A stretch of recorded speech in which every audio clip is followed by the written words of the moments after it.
Voltando então aqui com vocês, nesse segundo momento, após aquela apresentação que eu coloquei para vocês, falando desse cotidiano que nos ensina, falando da nossa história de vida que nos ensina, porque sim, cada experiência nos ajuda, nos ensina, mas às vezes não dá para ser aplicada totalmente. Então, o que eu quis dizer com essa questão do se conhecer, do autoconhecimento e aproveitar isso para a gente aprender quem a gente é e como que isso pode ser usado na questão de estarmos educando nossos filhos e percebendo essas crianças como pessoas também, diferentes de nós. O primeiro passo é esse, é entender. Aquela criança é uma pessoa diferente de mim. Ela não vai ser uma continuidade de quem eu sou, ou do papai dela, ela vai ser uma pessoa diferenciada. E isso começa desde o útero materno, porque a gente se comunica diferente com cada bebê, pelos tempos que a gente tem, pela forma como a gente sente o bebê. Então é muito importante para a mãe, para o pai perceberem essa criança desde que ela está na barriga da mamãe. Por isso a gente fala muito desse contato do pai com o bebê, se caso a mãe tenha esse companheiro presente, e de estar conversando com eles. A partir do momento que a gente começa a conversar com uma criança, o cérebro dela já está fazendo altas conexões. E ela filtra de acordo com ela, com a inteligência dela, com as questões dela, com o próprio amadurecer emocional dela, que já existe, que já funciona, aquilo que é interessante, aquilo que tem a ver mais com ela.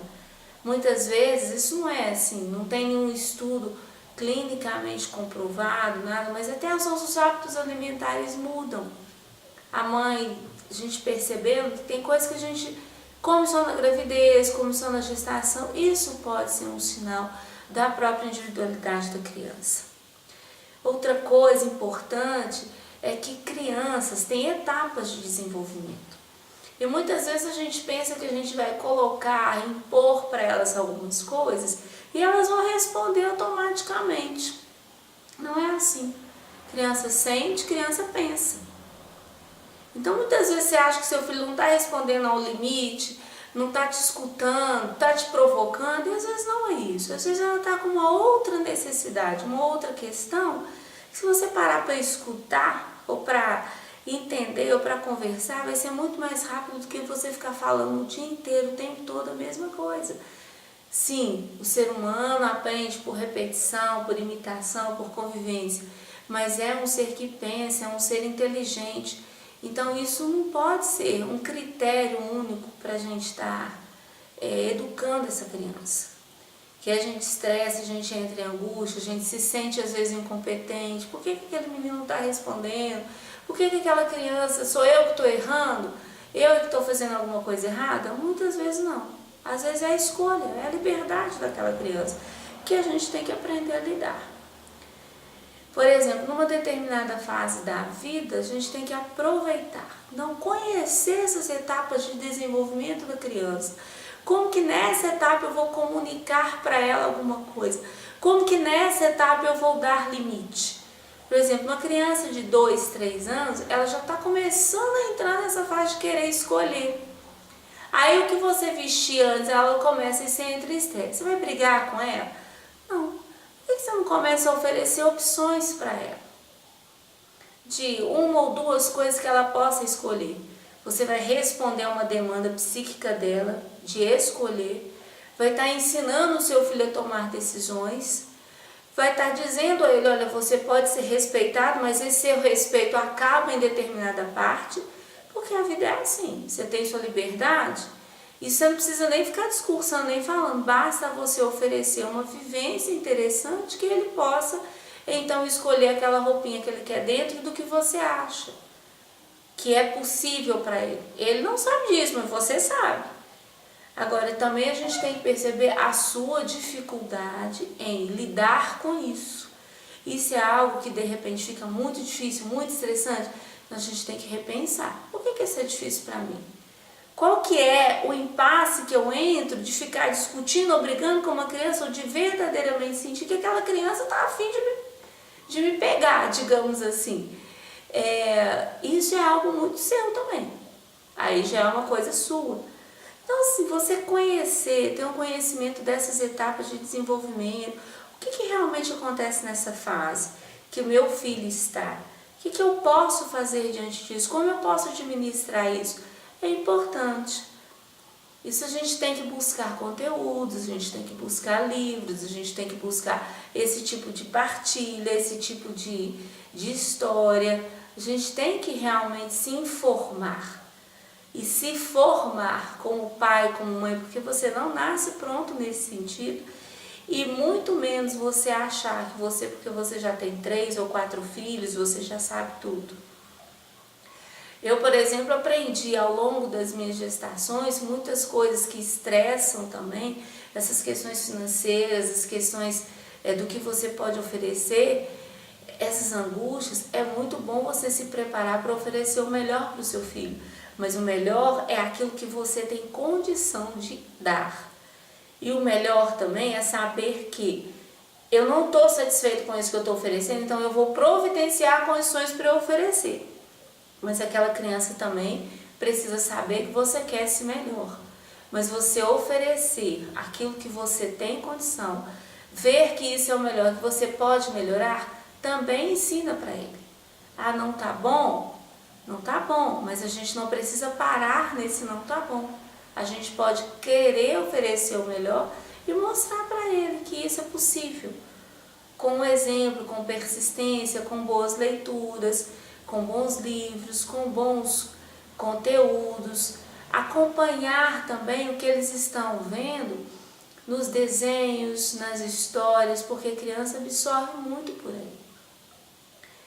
É importante também a gente ver que, como eles veem pelo exemplo, às vezes você está percebendo que o seu filho, numa brincadeira, ele está te imitando, que ele traduz a realidade muito no desenho, na brincadeira, no que ele fala. Que frase que meu filho mais usa?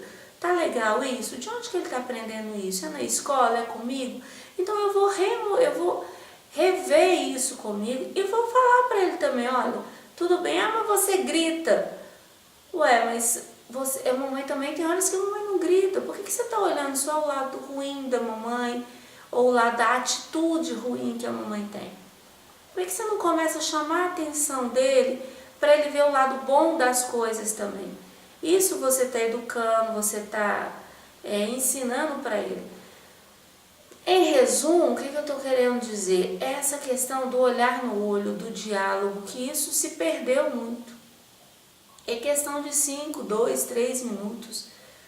Eu lembro de uma experiência de uma paciente que a gente estava trabalhando, muito essa questão da dificuldade dela com o filho dela, com os limites. E eu falei com ela, você precisa parar de fazer discurso, de dar sermão.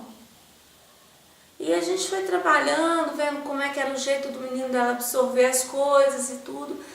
E ela descobriu um livrinho, ela contou a história para o menino. E aquilo passou. Uns tempos depois ela me falou que numa conversa com o filho, então eles estavam conversando sobre outras coisas.